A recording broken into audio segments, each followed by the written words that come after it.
नमस्कार दोस्तों। आप सबको आने वाली होली की अग्रिम बधाई। होली का त्योहार हमारे देश में एक विशेष महत्व रखता है और दिवाली की तरह इसको हर साल बहुत धूमधाम से मनाया जाता है। इनफैक्ट जब भी हम त्योहारों की बात करते हैं तो दिवाली के साथ होली की बात ज़रूर करते हैं। और दुनिया में देखा गया है सोशल कल्चर में जितनी रिच सोसाइटी और कल्चर होती है उतने ज़्यादा वहाँ पर त्योहार होते हैं। अब हमारे देश को ही देख लो। हमारा देश जो है इसमें विविधता में एकता है। इसमें कितने त्योहार हैं। आप भैया और सिस्टर के प्यार में राखी, भैया दूज, हस्बैंड और वाइफ के प्यार में करवा चौथ और धर्म के दिवाली, होली और न जाने कितने और त्योहार हैं जो हर एक स्टेट में अलग अलग मनाए जाते हैं। आज बात मैं करूँगा होली के बारे में। यह एक विशेष त्योहार है, 2 दिन तक मनाया जाता है, जिसमें पहले दिन होलिका दहन होता है और जिसको हम अपनी लोकल लैंग्वेज में छोटी होली भी कहते हैं। और दूसरे दिन रंगों का त्योहार होता है, जिसमें लोग मिलजुल कर रंग खेलते हैं और खुशियाँ मनाते हैं। पानी के गुब्बारों में पिचकारी से एक दूसरे पर रंग डाला जाता है और ये चलन बहुत पुराना चला आ रहा है। पहले ये होली केवल हिंदू धर्म का त्योहार था, लेकिन आजकल दुनिया भर में इसको एक फेस्टिवल की तरह मनाया जाता है। पौराणिक स्टोरीज में जिन कहानियों का वर्णन आता है उसमें होली एक मेन है। भारतवर्ष में प्राचीन त्योहारों में एक होली को होलिका के नाम से भी जाना जाता है। होली वह दिन होता है जब होलिका, जिसे आग में अखंड रहने का वरदान प्राप्त था, उन्होंने प्रहलाद को अपनी गोद में बिठाकर आग में अग्नि में प्रवेश किया था। मैं दोबारा बोल दूं, होलिका जिसे आग में अखंड रहने का वरदान था, उसने अपनी गोद में प्रहलाद को लेकर अग्नि में प्रवेश किया था। उस दिन भगवान विष्णु प्रहलाद की सहायता के लिए आए थे और उसके रिजल्ट में क्या हुआ था, होलिका जिससे वरदान प्राप्त हुआ था उसको कुछ नहीं होगा, वो अग्नि में जल गई, जबकि प्रहलाद को कोई नुकसान नहीं हुआ। यानी कि आग में बेदाग रहने की शक्ति हमें भगवान विष्णु ने दी। पुराण वास्तव में हमारे पूर्वजों के साथ घटित वास्तविक घटनाओं पर निर्भर होते हैं और ये कई हजार पहले धरती पर आए थे। उन तब से ये लिखे जा रहे हैं और होली का इतिहास भी पुराणों से जुड़ा हुआ है। होलिका दहन की पौराणिक कथा क्या है कि इसके अनुसार प्राचीन काल में एक राजा थे जिनका नाम हिरण्यकश्यप था। उनका बेटा प्रहलाद था जो भगवान विष्णु का परम भक्त था, विष्णु जी की भक्ति में लीन रहता था। हिरण्यकश्यप को ये बात बिल्कुल पसंद नहीं थी। उन्होंने प्रहलाद को कई तरीकों से मारने की कोशिश की और अंत में अपनी सिस्टर होलिका को कहा कि वो प्रहलाद को लेकर अग्नि में प्रवेश कर जाए। लेकिन रिजल्ट क्या हुआ, होलिका वो जल गई और प्रहलाद भक्त बच गए।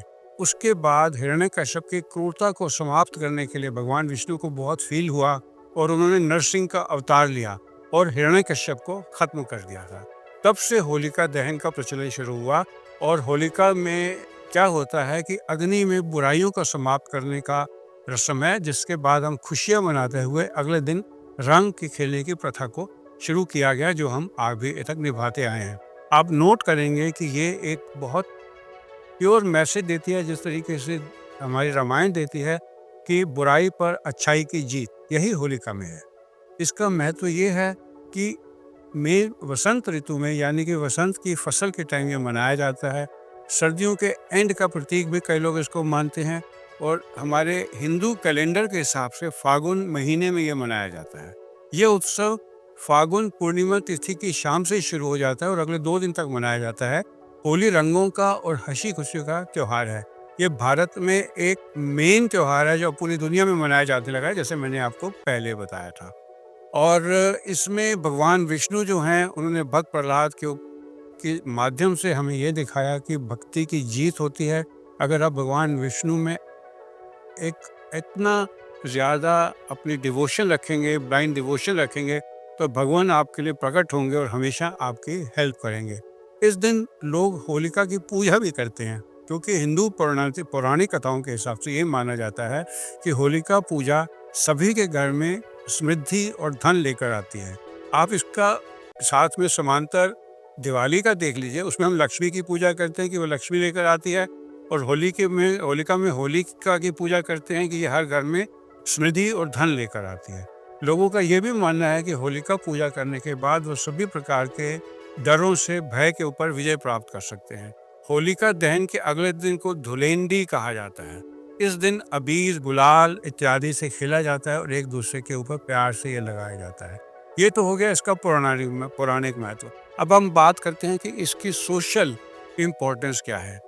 होली से जुड़े वेरियस जो बातें कही जाती हैं, उसमें लोगों को सच्चाई की शक्ति के बारे में बताया जाता है, क्योंकि इन सब के हिसाब से नैतिक बुराई पर अच्छाई की अंतिम जीत होती है।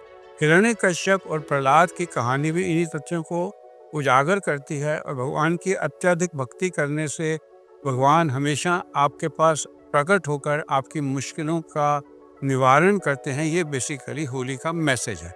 होली लोगों को सच्चे और ईमानदार होने के गुणों में विश्वास करने और बुराई से लड़ने में मदद करने को भी उत्साहित करती है। इसके अलावा होली साल ऐसे समय में मनाई जाती है जब खेत पूरी तरह खिल जाते हैं और लोग अच्छी फसलों की उम्मीद करने लगते हैं। ये लोगों को होली की भावना में खुश होने, आनंदित होने में, जैसे उनको एक उल्लास मिल रहा है, उसमें होने का एक अच्छा कारण देते हैं। इसकी अब सोशल इम्पोर्टेंस क्या है? ये एक दूसरे के बीच में एक जो ब्रिज है उसको बनाने में हेल्प करती है, ताने बाने को मजबूत करती है, क्योंकि ये त्यौहार हिंदुओं के अलावा अन्य धर्मों में भी मनाया जाता है और ये माना जाता है कि होली में जो दो दुश्मन है वो भी दोस्त बन जाते हैं। अगर किसी वजह से आपके दिल में किसी के लिए किसी बात पर दुर्भाव है, झगड़ा है, अगर होली के दिन आप जाकर उसको गले मिला लेंगे से लग जाएंगे, तो ये सारे दुर्भाव और सारी नेगेटिव फीलिंग दूर हो जाती हैं और मन में जो ये प्रतिशोध की भावना है, गलत धारणाएं हैं, ये दूर होने से आपका माइंड शांत हो जाता है, जिससे कि जो स्ट्रेस हार्मोन बॉडी के हैं, एज ए डॉक्टर मैं बताऊंगा, स्ट्रेस हार्मोन निकलने कम हो जाते हैं और आपके जो एड्रेनलिन, नॉरएड्रेनलिन, स्टेरॉइड निकलते हैं जो एंडोथेलियल डिसफंक्शन करते हैं, हार्ट प्रॉब्लम करते हैं, डायबिटीज़ करते हैं, हाई ब्लड प्रेशर लाते हैं, वो सब दूर हो जाते हैं। तो इसलिए होली वाले दिन अगर आपके दिमाग में, मेरा ये मैसेज है, किसी का अगेंस्ट कोई बात है तो वो भूल जाएं, उसको जाकर अपने गले लगा लें। और इस दिन अमीर और गरीब के बीच में अंतर भी नहीं लोग करते और आपस में मिलनसार और भाईचारा की भावना से एक दूसरे के साथ मिलकर इस त्योहार को मनाते हैं। असल में ये होली का त्योहार हम सबके बीच में बहुत मायने रखता है। आपस में प्रेम और बुराई पर अच्छाई का प्रतीक माना जाता है। सिर्फ प्रॉब्लम ये है कि वक्त के साथ इसके अंदर कुछ लोगों ने होली को मनाने में एक गलत तरीका अपना लिया है। बेस्ट ये होता है कि आप सूखी होली खेलिए। ऐसे नहीं करिए कि चलते हुए रास्ते में वाहनों पर भरे हुए गुब्बारे फेंकिए किसी को तंग करने के लिए। होली जो खेली जाती है आपस में एक दूसरे से प्यार बढ़ाने के लिए खेली जाती है, किसी को तंग करने के लिए नहीं खेली जाती। अगर इस तरीके का कई लोग जो इसका गलत उपयोग करते हैं, अपने आप को सैडिस्टिक प्लेजर देने के लिए दूसरे के ऊपर रंग की जगह और चीज़ें लगाते हैं, जिसमें मैं बात बताना चाहूँगा, कई लोग इसमें ग्रीस टाइप का प्रयोग करते हैं और ऐसे कई लोग रंग का यूज़ करते हैं जिसमें लेड मिला होता है जो नुकसान करता है। तो बेस्ट होता है जिसको हम अपनी लोकल लैंग्वेज में सूखी होली कहते हैं, जिसमें आप गुलाल और अबीर लगाइए और ये गुलाल भी ऐसे कलर्स के हों जो कि फूलों से बने हुए हों, जिससे कि दूसरे को नुकसान ना हो और नहाने पर साबुन से ये आसानी से उतर जाएं। जो लोग इसको गलत उपयोग करके ग्रीस में या अलग अलग पेंट भर कर लोग डालते हैं कुछ, वो बिल्कुल नाजायज़ है, जो होली के त्यौहार के अगेंस्ट जाता है, इसकी फीलिंग्स के और इसकी स्पिरिट के। तो अगर आपको मेरा ये वीडियो पसंद आया, आपको मालूम चला कि होली क्या है, हम क्यों खेलते हैं इसको, तो आप मेरे इस चैनल को सब्सक्राइब कर दीजिए, लाइक माइंडेड पीपल में शेयर कर दीजिए और एटलीस्ट कमेंट्स में बता दीजिए कि इसमें क्या क्या पॉइंट थे आपको जो नहीं मालूम था। जैसे होलिका दहन क्या है, और होलिका दहन के बावजूद हम होली को मनाते हैं, होलिका की पूजा करते हैं और होली का मनाने का एक बेसिक मोटो ये होता है कि हम भगवान विष्णु के सामने नतमस्तक होकर उनके सामने अपना शीश झुकाते हैं और जैसे कहते हैं ना, मंजूर है भगवान, सब कुछ तुम्हारे ही हाथ में, तुम्हें जो ठीक लगता है मुझे दो, मेरे कर्मों को अच्छा करो। ये इसकी बेसिक फीलिंग है। तो आप सबका मेरे साथ जुड़ने के लिए धन्यवाद।